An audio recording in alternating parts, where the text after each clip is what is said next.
Con motivo del 70º aniversario del inicio de la Guerra Civil Española, tuvo lugar a finales del pasado año el Congreso Internacional La Guerra Civil Española. Bajo el auspicio de la Sociedad Estatal de Conmemoraciones Culturales y coordinado por el historiador Santos Juliá, congregó a más de 2 centenares de especialistas de dentro y fuera de nuestras fronteras. En su programación, además de darse cabida a aproximadamente 200 comunicaciones divididas en medio centenar de temáticas, se rindió un emotivo homenaje a los hispanistas que han realizado importantes comunicaciones al conocimiento de la Guerra Civil. Los ausentes Raymond Carr y Bartolomé Benásar. Asistieron Marise Bertrán de Muñoz, Edward Malefakis, Stanley G. Payne, Ronald Fraser y Gabriel Jackson, asimismo encargado de clausurar el Congreso con una conferencia magistral. El reconocimiento muy generoso de nuestro trabajo de décadas es una cosa muy emocionante.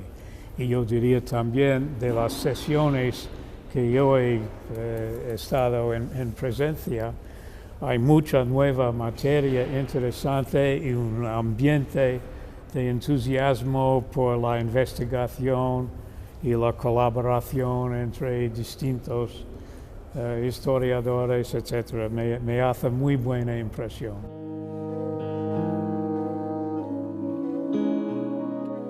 En la actualidad, es sostenida la tesis de que durante la transición, por razones políticamente entendibles, se pasó con discreción sobre los pasajes más ominosos de nuestro más inmediato pasado. Este lapso histórico-político significó un cierto silencio sobre la guerra civil y el discurso público impuso sobre ella la reconciliación de los españoles como forma de superar en todas sus significaciones el régimen del general Franco, aunque esta visión no sea compartida unánimemente.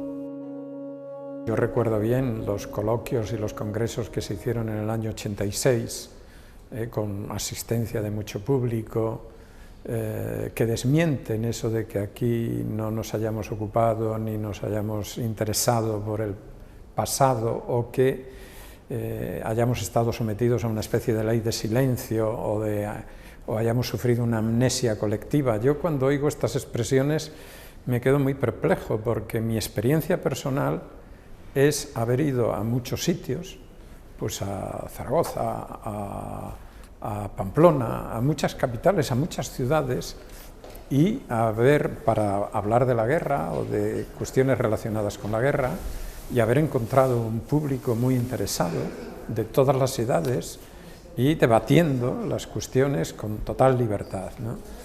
Entonces, es verdad que ese interés ha tenido diversas materias. Nos interesaba mucho los orígenes entonces, lo que se llamaba las causas de la guerra, por qué había ocurrido, el desarrollo mismo de la guerra, ¿no? De por qué fracasó la República, si es un fracaso o no era un fracaso, si fue... Todo este tipo de cosas que nos ayudaban a entender lo que había ocurrido, ¿no? Creo que desde hace unos años el interés se ha desplazado más a los resultados de la guerra, es decir, a la represión, al exilio, a todo lo que perdimos por la guerra civil, pero eso significa que cada generación tiene sus intereses, que cada 20, 25 años se plantean nuevas preguntas, pero en absoluto que no se haya preguntado ni se haya debatido antes. Entonces, hoy estamos en un momento en el que claramente una nueva generación que ha nacido ya en la democracia, o en los últimos años del franquismo, ocupa ya un primer lugar en el debate público y tiene también sus inquietudes, sus intereses, sus preguntas. En 1986, 50 años después del comienzo de la Guerra Civil, recuperada la democracia y con un gobierno de izquierdas en el poder, no faltaron congresos, simposios y coloquios de toda naturaleza sobre la propia contienda. Esta fecha establece el deslinde entre un antes, caracterizado por la confrontación ideológica, y un después, que pese a no haberse aún desprendido por completo de los vapores de esta disputa, se orienta hacia un tratamiento meramente académico de la guerra civil. Hombre, yo creo que ahora, aparte de las nuevas investigaciones sobre la represión y sobre bueno, las cárceles, sobre el exilio, sobre todo el sufrimiento que ha traído la guerra, hay un retorno a un interés político, es decir, a instrumentalizar en cierto modo el pasado con propósitos políticos para el presente, ¿no? Eso no se hacía en los años 80. En los años 80 sabíamos que la guerra era historia y que no se utilizaba en el debate político, ¿no? en la confrontación política.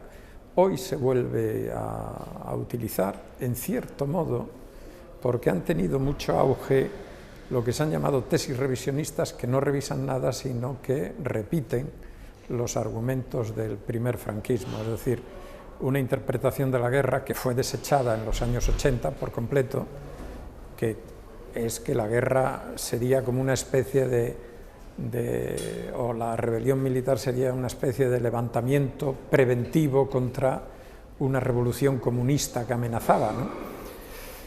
Utilizarlo ha suscitado, ¿no? Ha suscitado nuevos debates que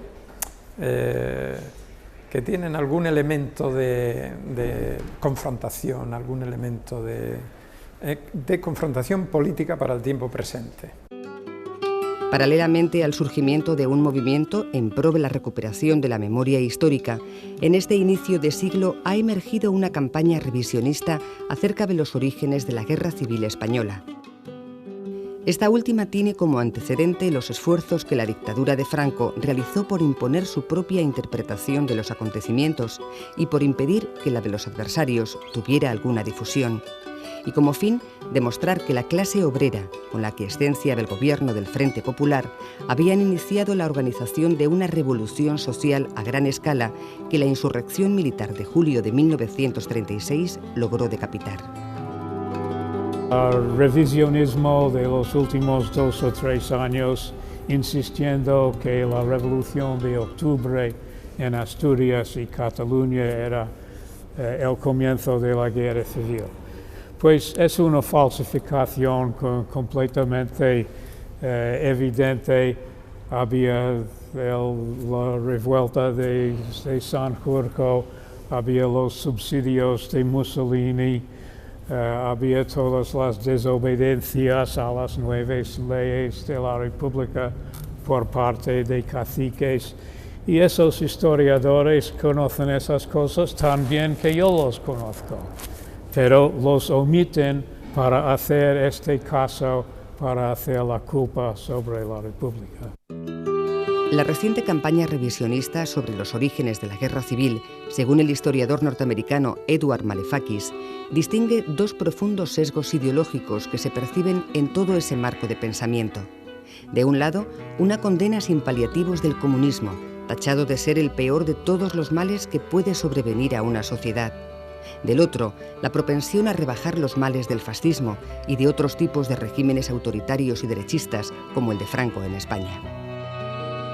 Esta pseudohistoriografía que pretende que la sublevación franquista, la insurrección militar fascista, fue como una respuesta casi obligada y casi necesaria y comprensible, digamos, desde el punto de vista de esos pseudohistoriadores, no del mío, claro, a la revolución en marcha, al golpe de Estado preparado por la revolución en marcha, por las huestes comunistas y anarcosindicalistas. Yo creo que eso sí que también es mitología.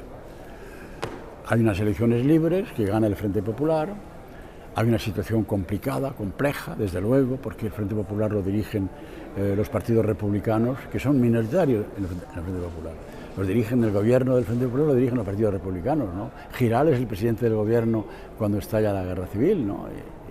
No lo dirigen las fuerzas que pueden tener autoridad sobre las masas para encauzar el Frente Popular en una transición ordenada, democrática, hacia una nueva democracia más abierta y más justa. Entonces, claro, eso crea desequilibrios, pero cualquier pretexto hubiera servido para que se desencadenara el golpe militar, el pronunciamiento, que no triunfó y por eso se produjo la guerra civil, pero estaba concebido para triunfar inmediatamente. Ese golpe está previsto, premeditado, organizado desde incluso antes de que ganase las elecciones el Frente Popular. Es una reacción, y eso es lo que he citado la frase de Orwell, ¿no? La burguesía, bueno, dice la burguesía española es una globalización quizá un poco atrevida, pero en fin, lo dice Orwell, la burguesía española vio la ocasión y aprovechó la ocasión para aplastar al movimiento obrero. Sí, eso está claro. No hace falta ningún pretexto. Bueno, hubo el pretexto del asesinato de Calvo Sotelo, pero hubiera habido cualquier otro pretexto para hacerlo. O sea que esa tesis es falsa por eso. El traslado al presente del campo de batalla pasado, práctica consustancial a la emergente historiografía revisionista, solo es entendible en virtud del más profundo desconocimiento de la historia académica sobre la Guerra Civil Española. Lo que sí se puede constatar es que es un elemento que ha trascendido a la sociedad y que ocupa mucho en páginas de periódicos, en páginas de... es verdad que el clima ha cambiado también en la política, ¿no?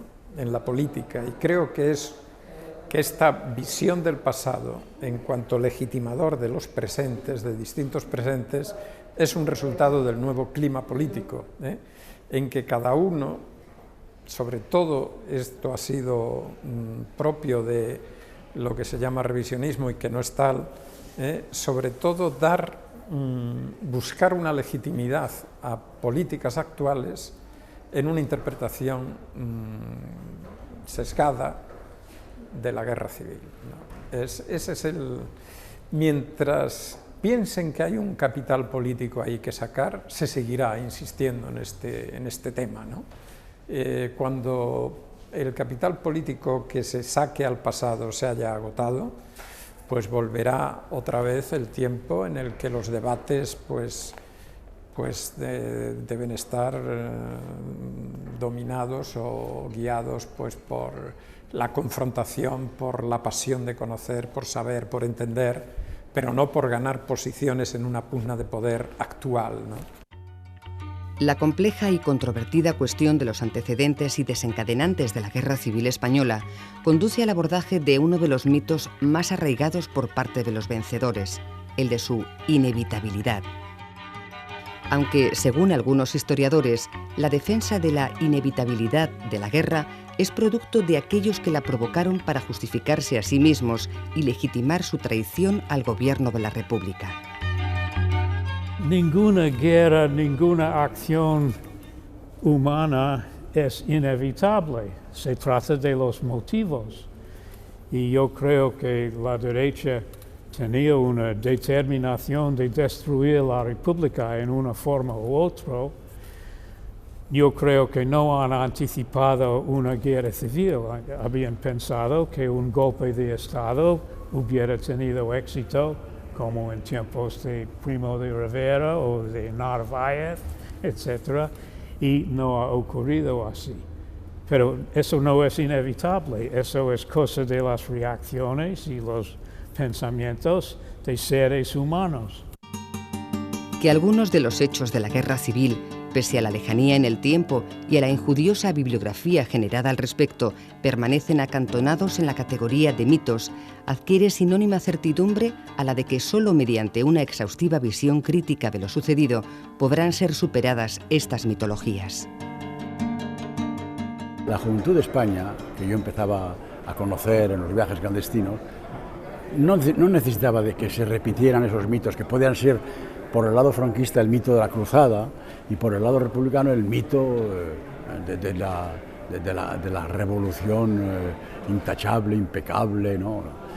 Y que había que llegar a una visión crítica para poder asumir esa historia del pasado. Yo creo que estamos ahora en ese momento, en que los mitos, bueno, en parte porque han desaparecido por edad los protagonistas, ¿no? Y los testigos y los actores. Los mitos se han ido esfumando y ahora tenemos la posibilidad de una relación directa con la memoria de la guerra y crítica, sobre todo crítica. No hay nada santo ni en un bando ni en otro, se puede criticar y analizar todo.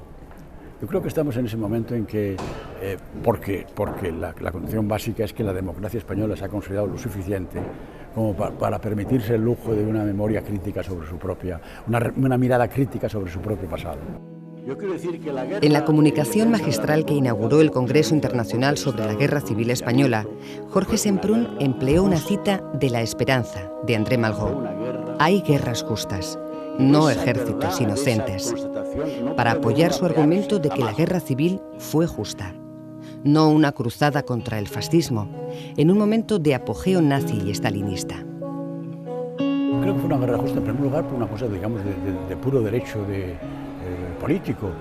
La guerra, el pronunciamiento, la sublevación militar se hace contra un gobierno legítimo, elegido democráticamente, puede gustar o no gustar, desde luego, pero así es. Si en los países occidentales democráticos, cuando no nos gustan las elecciones y ha ganado el contrincante, hacemos un golpe de Estado, pues ¿a dónde va a parar la democracia? No, fue justo por eso. Fue justo también porque fue una guerra de justicia social. Siempre se ha dicho, un poco rápidamente, pero tiene una parte de verdad, que la guerra civil de España fue una guerra entre pobres y ricos, ¿no? Entre clases pudientes y clases desposeídas, ¿no? Eso también da una justicia a todo el proceso. Y fue justa también porque se insertaba objetivamente en la gran batalla europea contra el fascismo, que desembocó en la Segunda Guerra Mundial y en la coalición antifascista que aplasta y que derrota a Hitler.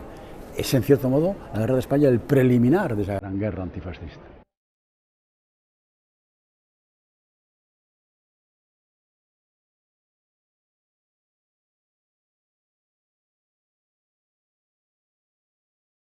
En una próxima entrega del programa UNED serán abordadas otras de las temáticas tratadas en el Congreso Internacional sobre la Guerra Civil Española.